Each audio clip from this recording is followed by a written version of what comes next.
नमस्कार,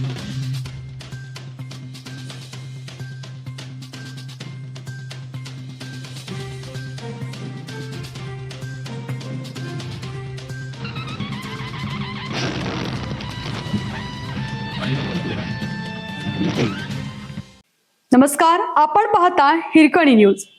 हिरकणी न्यूज प्रत्येक क्षण ताज्या घडामोडी आणि महत्त्वाच्या प्रत्येक बातमीसाठी नेहमीच. नेरले दफनभूमीच्या जागेवरील अतिक्रमणांवरून वाद. नेरले तालुका वाळवा येथील लिंगायत समाजाच्या दफनभूमीच्या जागेवरील अतिक्रमण तातडीने हटवावे, जागेची अधिकृत मोजणी करून ती समाजाच्या ताब्यात द्यावी आणि तेथे संरक्षण भिंत बांधून मिळावी या मागण्यांसाठी प्रशासनाने दुर्लक्ष केल्याच्या निषेधार्थ संतप्त लिंगायत समाजाने थेट मृतदेह ग्रामपंचायतीसमोर ठेवून ठिय्या आंदोलन केलं. बुधवारी सकाळी घडलेल्या या प्रकाराने गावात एकच खळबळ उडाली. अखेर ग्रामपंचायतीने मागण्यांबाबत लेखी पत्र दिल्यानंतर आंदोलन मागे घेण्यात आले.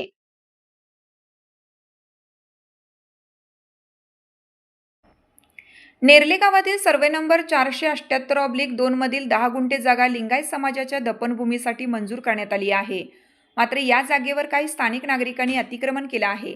तसेच येथे कचरा टाकला जात असल्याने परिसरात दुर्गंधी पसरली असून दफनविधीच्या वेळी नागरिकांना मोठ्या अडचणींना सामोरं जावं लागत आहे.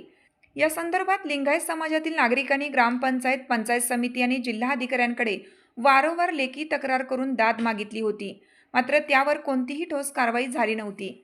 दरम्यान बुधवारी सकाळी लिंगायत समाजातील श्रीधर गुंडा तेली यांचे निधन झाले. दफनभूमीच्या जागेत साचलेले पाणी, कचरा, उकिरडे आणि अतिक्रमणामुळे मृतदेहावर अंत्यसंस्कार कोठे करायचे असा प्रश्न नातेवाईकांसमोर उभा राहिला.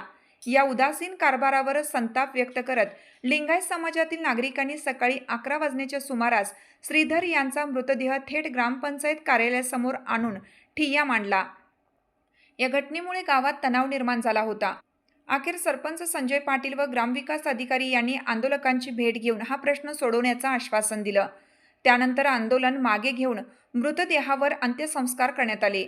आंदोलनात झुंजार पाटील, पंचायत समिती सदस्य समर्थ पाटील, माजी सरपंच संदीप पाटील, सतीश पाटील, सुभाष पाटील, वसंतराव पाटील, शरद बल्लाळ, महेश पाटील, किरण पाटील, साहेबराव माने यांच्यासह समाज बांधव उपस्थित होता.